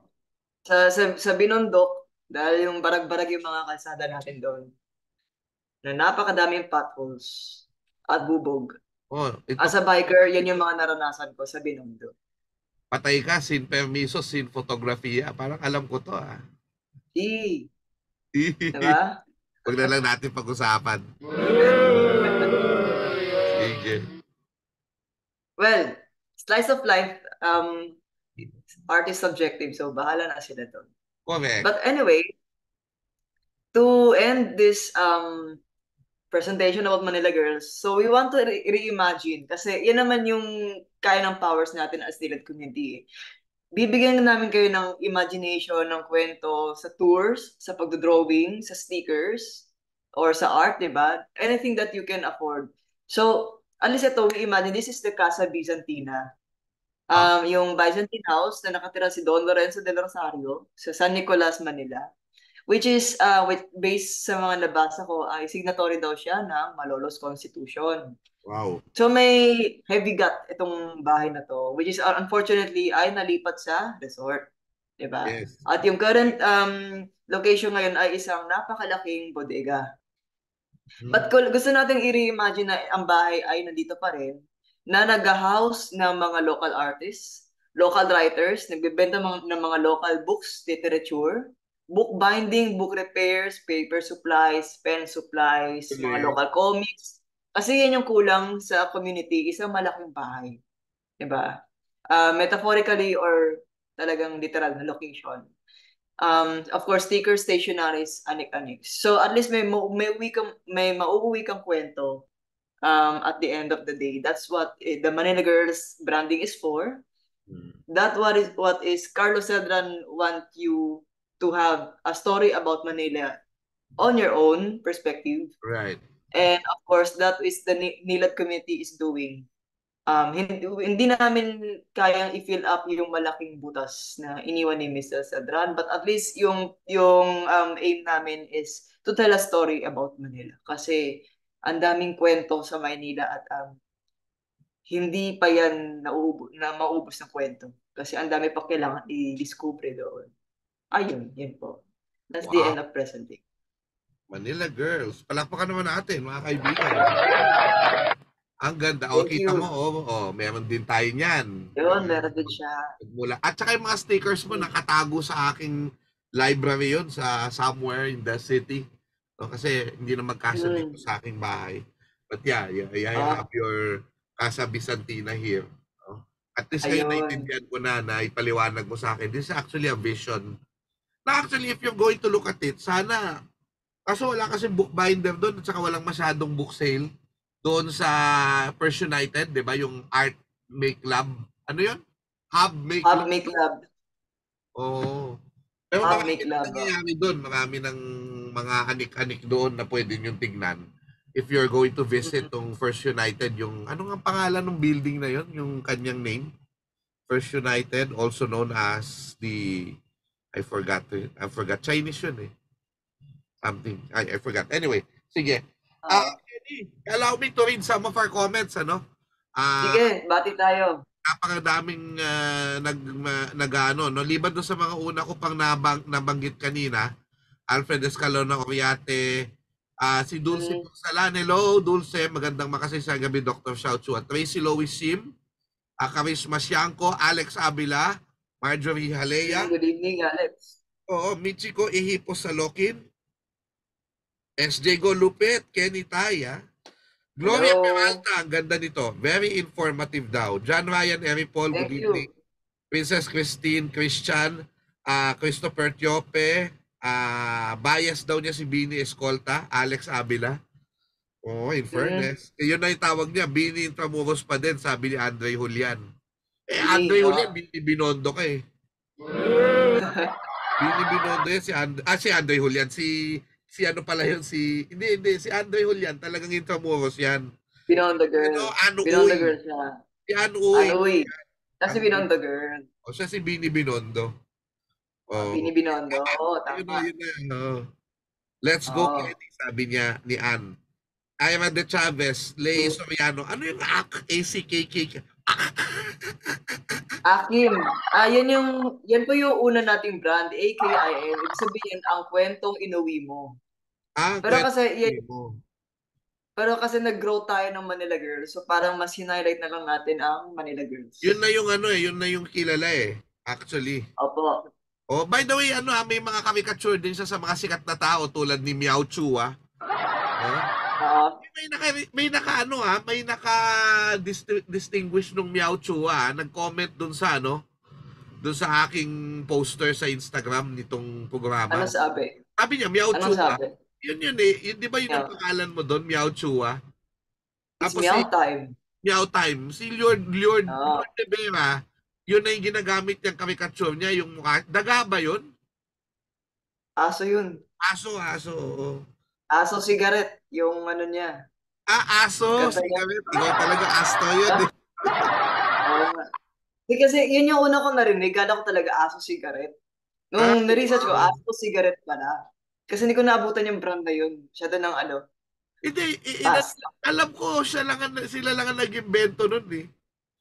Astro, cigarette. Parang wala naman yata. Anyway. Anoy Julian, ang cute talaga ni Binondo. Anoy Julian, I love you both. I love you too. Naku, baka magalit si Mr. Love you as a friend. Chos. Alex Abila. Ayan, Alex Abila, Nilan Community Guides in Manila Girl Style when? O ikaw, meron ka bang magiging cosplayer ka tulad ni Alex tapos magiging Manila Girl ka? Kung Manila Girl si Kenny Tai, sino siya? Alam ko na yung sasabihin nila, pero antayin natin yung comment. Sige nga. Alam ko na yun. Sige. Antayin natin yung comment. Antayin natin. Sana may single store ulit yung Champagne Jam. No, kailangan talaga ni Alex Abila ito. Yung single store na ito. Ang nakakatawa yung kwento kasi yung 2 beses na namin ginawa yun, yung singles night tour. Yung isa talagang nagkatuluyan, tapos pumupunta-punta na sa mga ibang tour ng Nilad. Tapos nung the following 8 months na nagtitinda ako ng mga stickers, lumapit sa akin, kaya ba yung nag-organize ng tour sa singles night? Ko, meron pa ba? Kasi single pa ako eh. May follow up. So, may follow up. So, sabi, tingnan natin kasi depende din sa tour guide saka yung time. Kunwari ako, kung hindi na ako single, bawal na akong sumama doon. Tanong nyo kay Stephen. Siya kasi yung nagdidesisyon. Tapos collab lang kami sa poster and mga logistics. Ito, Alex Abila, hindi ako magbabasa ng comment, naaawain ako. Ha? Huwag ka. Hindi ko babasahin ito. Anoy Julian, maraming salamat po sa lahat ng naniniwala sa Nilad community. Sama-sama po tayong aanangat pataas. Very good. Tapos sabi niya, Alex Oo. Abila, isang makabuluhang episode. Dulce Punsalan, isang musician, cultural worker. Carl De Santos. Ah. No? Uy, Carl De Santos. Carl Santos, hello, si Carl. Ano yun yung Oraka Building? Yes po, si Ides Oraca Building. Yun, So ito yun. po sa San Nicolas. San Nicolas. Isa sa mga favorite Oo. district natin yung San Nicolas. Maraming hindi siya nababanggit ng mga tao pero napaka makasaysayan. Di ba? That's why ginawa natin yung San Nicolas dahil kailangan siyang i-highlight. Saka madalas din namin tinutour siya at madalas namin kinukwento. Tsaka mas gusto ko doon yung kwento ng mga ordinaryong tao at saka mga manggagawa sa San Nicolas, no? Mas interested ako doon kaysa sa mga alta, no? Anyway, Oo. Vilma Briones Chua, my mother watching from Tarlac City. I love you very much. Ay, naka-Intramuros shirt pala ako from Pilibustero. Ayan. Wow. Alam mo, Pilibustero dapat, hindi ko naman sinasabing dapat, pero wala bang nag-ano sa'yo, Kenny, na t-shirt line? T-shirt line? Wala bang nag-aaya sa'yo? May t-shirt dati. May t-shirt dati ang Manila Girls. Ang problem is napakahirap galawin ng inventory. Saka yung mga suppliers, napaka-bias. Walang XXXXL. Ang hirap maghanap. Kaya ako hirap eh. Alam mo, ito pa, I cannot talk about it pala kasi baka hindi gusto niya, no? Pero hirap na nga daw maghanap ng supply ng tela. No? Kailangan magbago. Yung isang kilala ko, kailangan magbago ng tela. Which is, I don't like the new tela, no? Kasi I like the tela that I used to have, no? But anyway, ganun talaga. San Nicolas with opium, sabi ni Andre. Tapos, si Kenny ay si San Nicolas, sabi ni Anoy Julian. Ano sa palagay mo? Totoo ba yan? Kasi palagi daw naka-braid at naka-sleeveless. So, kulang na lang ng opium. Yung misis ng dakilang tour guide din ng Intramuros na si Professor Alvin Campomanes, si Roslyn Domingo Campomanes, sabi niya, couples for Intramuros naman, charot. Parang couples for Christ. Oo nga, no, pwede. Pero yun na nga, di ba? Maganda rin yung singles. No? Kasi yung mga couples na, parang couples, love stories yun. Di ba? Opo. Kasi tsaka ang couples, baka magka-LQ sa gitna ng tour. Iniiwasan namin. Alis pag singles, nakafocus sa context ng tour. At may mga love story din naman sa tour mismo, like yung El Hogar. Diba? El Hogar, may love story din yun. Alex Abila, ay ikolab na sa Pilibustero at linya-linya. Sabi ni Rory Ikong, collab na yan. Anoy Julian, di naman po. Anong di naman po? Nakalimutan ko na yung comment ko. Di naman po. Kung singles, hindi pwede si Anoy Julian dyan, tsaka si Mr. Andre Julian. Hindi pwede. Family night. Ano na? Family night. Family night. Para wholesome tayo. Diba? By the way, si SJ Go at saka yung friend niya, nandun kanina sa Stop and Salute. At saka may sarili na kayong standee doon na Nilad community. Dapat marami pang pumunta doon. Kaso busy na ang mga tao eh. Busy. Ako, ginagawa ko yung slides ko eh. Gusto kong malaman.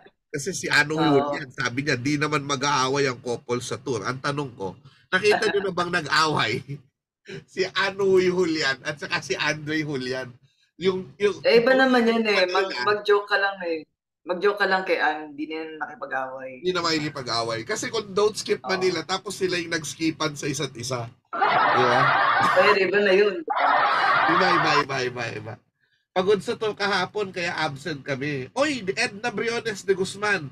Good evening, Professor. Shout to a godless. Edna Briones de Guzman is the sister of my mother. And Edna Briones de Guzman and my mother is the very first people to bring me to Intramuros when I was in grade 4. Sila yung tumupad ng pangarap ko na makapunta sa Fort Santiago. At eventually, after that, parang two summers after that, there was the 1995 summer and the 1996 summer. Tinur ako ni Daed sa iba't ibang lugar ng Manila. So na yung Pilipino, sa Quiapo, Baclaran, all these major churches. Tapos dinala niya ako sa Paco Park. Nilakad namin yan which is so, akala ko, well, bata kasi ako noon, so akala ko madali. Iniisip ko, kung sinamahan niya ako noong panahon niya, pagod na pagod siguro siya noon kasi ako hindi ko na kaya yun eh. We walk from Paco Park in the afternoon. Nilakad namin to Rizal Park. Diba? And then from Rizal Park, pasok kami ng General Luna Street to Fort Santiago. Gabi na kami sa Fort Santiago. So dahil, na-appreciate ko yung ginawa mo kasi nung bata ako, malakas pa ako maglakad. Pero yung panahon na yun, yung sa edad mo, Sa time na yun, siguro, marami pang puno. Ngayon, puro skyway na eh. That was in 1995, 1996. Oo. Dinadala niya ako dyan. So kami mag-aano kami doon, dyan dinadala ako sa Rizal Park because of Daed, no? Thank you so much, Daed. Ang laki-laking, yung kung bakit cultural worker din ako sa Manila is also a lot of that. Alam mo yun, nung dinadala niya ako doon, I was already thinking, what if I was a tour guide? What if I was bringing students here? Ganun na ako mag-isip. Kasi di ba may mga brochures na sinulat pala ni Professor Victores. Di ko naman alam na magiging calling ko siya sa Lasal. May mga green brochures yon, yung green na parang Intramuros write-up. Tapos may mga iba-ibang mga brochure. Hinihingi ko yun sa DOT. Dati yung DOT, yung National Museum of Natural Science ngayon. Doon yung DOT dati. Hihingin ko yung mga nila, yung mga brochures nila. No? Kami ni Daed, no? So yun, binabasa ko yun, bumibili ako ng books. Tapos sabi ko, I can tell the story of Manila. I was in grade 6 at that time. And, well, of course, dati, yun, akala ko yun na yun. Ang dami ko pang malalaman na iba when I became a historian. But at that time, I was already toying of the idea na sana I will have more audience to say the story of history, which the Lord, in all fairness, no, granted. Diba? Kaya nagpapasalamat ako na nangyari ito. So Daed, thank you for touring me to Manila. And this is where you see, do not underestimate yung mga the tours that you do, for example, and then you see little children. Diba? Yung formation ng kanilang idea of heritage, of history, of the importance of culture, ay napakahalaga. Diba? Ayun, oo, salamat po. Tapos yan, watching from Tarlac City, Daed. Okay. Christine Baniqued de la Cruz, magandang gabi po, Doc Xiao, at mga manonood. So while waiting for the comments of others, ang question ko, what is the future of Manila Girls? How do you envision yung mga next steps mo to popularize this very, very important thing? And may mga gusto ka pa bang gawin? Meron ka pa bang dream project na iba naman, hindi naman Manila Girls? Baka ibang katauhan o ibang, gusto mo ba siyang mag-venture to a larger platform, for example? Ano ang naiisip mo? Usually, parang mag-expand lang ng storytelling arm ng Manila Girls. Possible na, let's say, storybook siya na mukhang pambata pero hindi naman. Alam niyo yun? Or, Bata pero matured yung mga topics. apo, pwedeng ganon.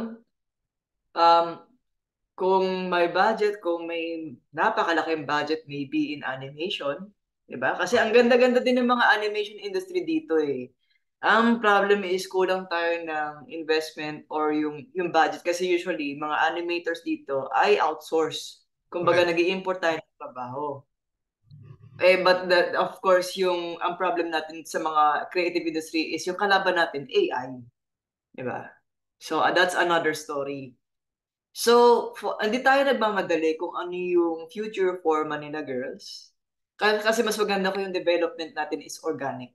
Diba? Hindi mo pwedeng minamadali yung you cannot rush art. Yun nga yung sabi ng isang quote ng isang matanda sa Toy Story 2. Diba? Hindi mo pwedeng imamadali. But hopefully tuloy-tuloy lang. But hopefully tuloy-tuloy lang. Kasi syempre marami pa tayong sasakupin na Manila Girls. Like QC. So, sino si Diliman? Sino si Cubao? Sino si Katipunan, di ba? And yung mga taga-South. Alabang Girls. Nako, ibang ano yun. Baka mag-aaway lahat ng Manila Girls, di ba? So, hindi natin alam yung mga kwento. Oo nga, may Forbes So, Park ka pa dyan. May ko. Diba, nasa Makati na yun eh, yung mga embassy. di ba? Party So, girl. hopefully yung future ng Manila Girls, di ko masasabi na yung distinct kung ano yung target. Pero sana tuloy-tuloy lang sa magandang direction. Yun lang. Iniisip ko nga kung magkaroon ng Manila Girls na parang cosplay, na Pwede rin. magkakaroon ng parang gumaya ka ng Manila Girl tapos may event, 'di ba? So darating si Escolta, darating si San Roque na may aso, darating yung Alam mo Casabatos. magagaling dyan sa mga cosplay, yung mga drag shows. Kasi ang galing nila mag-impersonate ng mga tao. Imagine if they see impersonating a Manila girl with the music how they will lip sync. Ang ganda nun. Ang mga eksena na yun, di ba? That's another culture, di ba? Na telling a story about Manila, di ba? So that's a possibility. Sabi ni Andre Julian, hello Tita Kenny Didang, nung narinig ang You Cannot Touch Art. Ayan.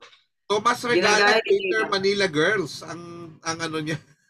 Greater Manila Girls yung ano, yung mga ibang Kasi kung Greater Manila Girls siya, naaabot ka na ng ano, ng yung mga San Pedro Laguna.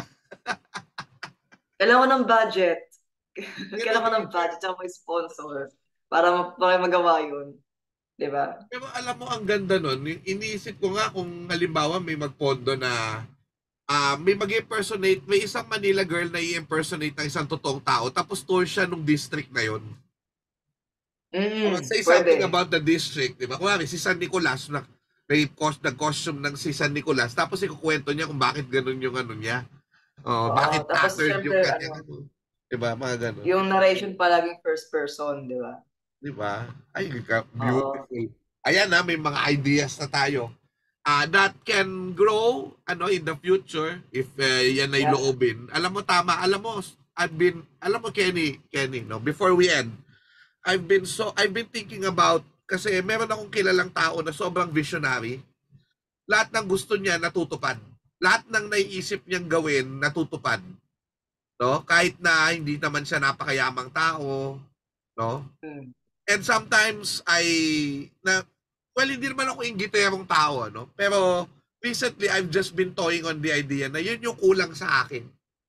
Kasi, ang dami kong gustong gawin, but just because I work hard to earn all of this racket na ginagawa ko, I've been doing things for other people. Pero yung personal projects ko, hindi ko na magawa. Kasi, supposedly, I have a book for Ateneo Press. I'm working on a book supposedly for alam mo yun, may mga projects naman na hindi ko masikaso kasi ang dami kong ang inuuna to earn a living. And yung what you are telling me now is in a way consoling kasi baka nga naman hindi pa nga niya time. Diba?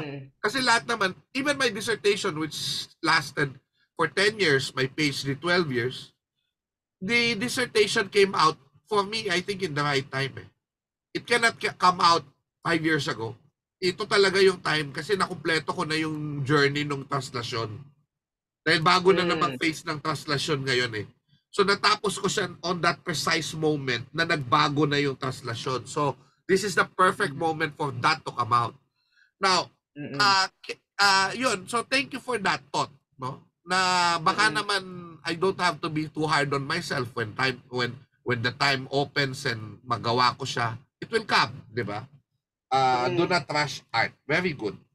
Yeah, usually kasi isa pang mantra ko is alam mo yung concept ng slow cooking. 'Di ba? Kapag mas matagal yung marination mo, mas masarap yung lasa. 'Di ba? The longer it takes, the tastier it goes, 'di ba? So, ganun yung ginagawa natin. Kasi if you churn out your work, your creations, art man or research or writing, parang lalabas ng junk food. Which is instant, but it's not healthy.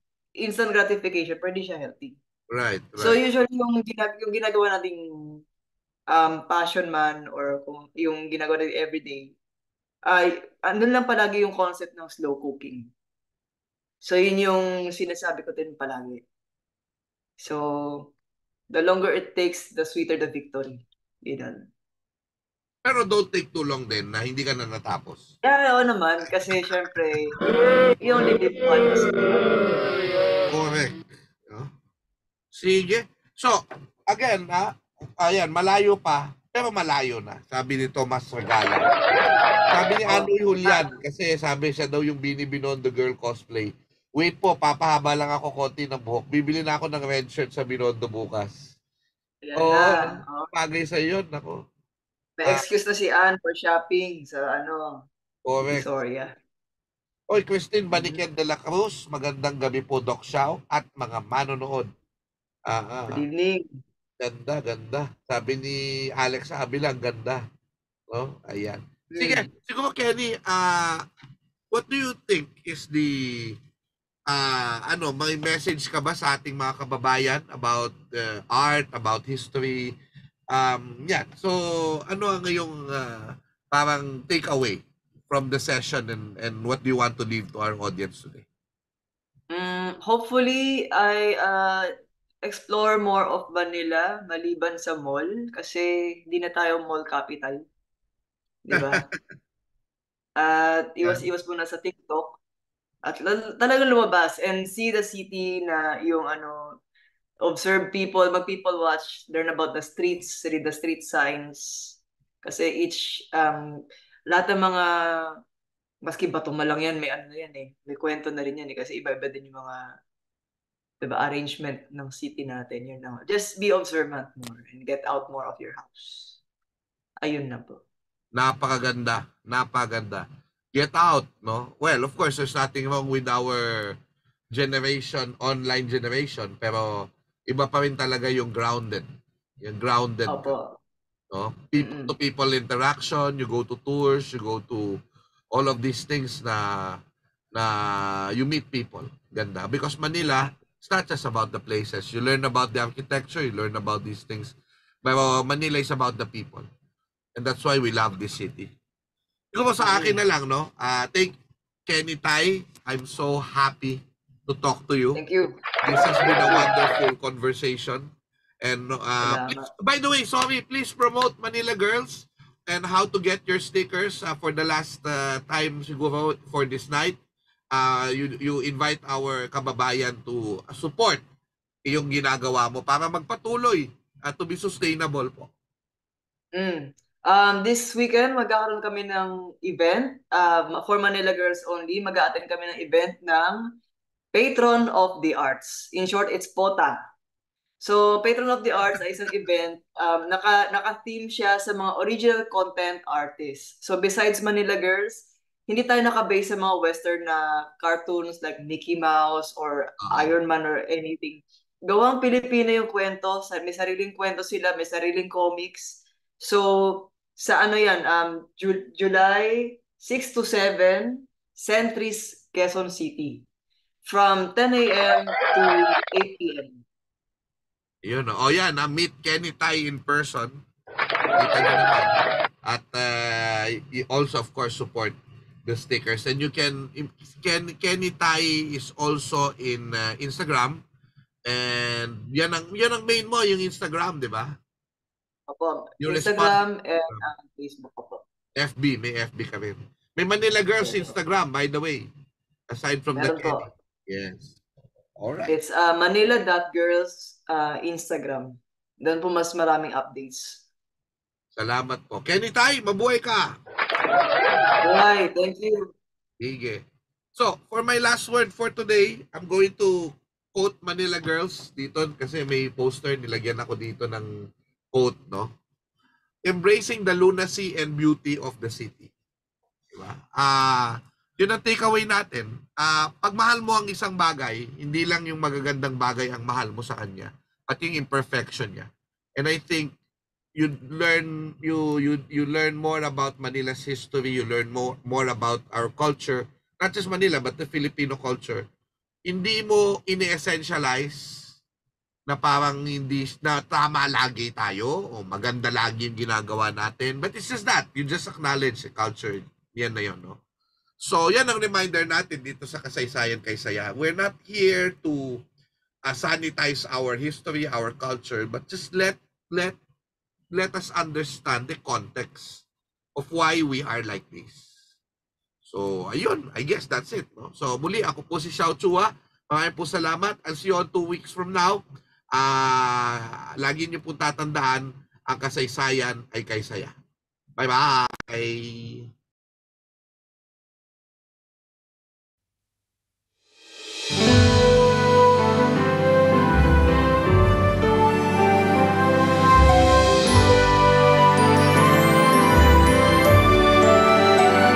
Sa puso't isip laging kukupkupin mga gunitang sa ating nakarating. Bayan pukawin sa diwa't damdamin. Pangarap ng kahapoy ating tuparin. Marami pang bagay ang dapat tuntunin. Mga aral ng nakalipas ay susulatin. Malayong kahapoy sisikapin pang libutin. Nalalaman ay atin pang pauunlarin. Salam sa kaibig-ibig mong layunin. Padayon sa iyong pagiging tinig ng kahapong nagnanais na marinig, ng ngayon at ng bukas na darating. Luwit ka mananalaysay sa iyong papel. Turuan ang mga kababayan na daigin. Agam-agam sa sarili, dangal papag-alabin. Kabayan, bayan na kabutihay, landasin.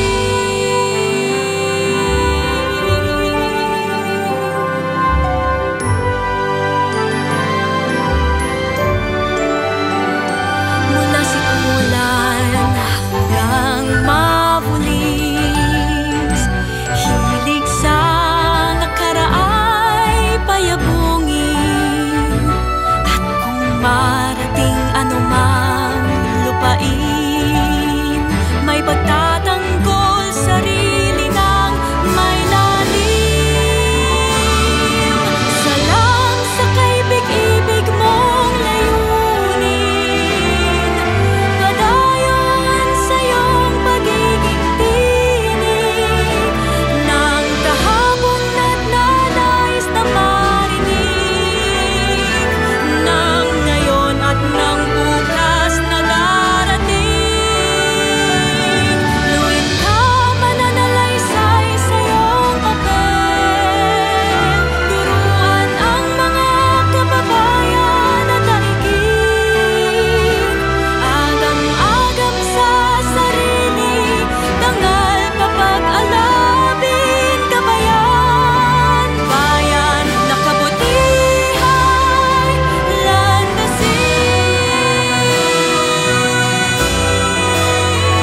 Mabuhay ka, mabuhay ka, kapisanan, kasaysayan ng Pilipinas.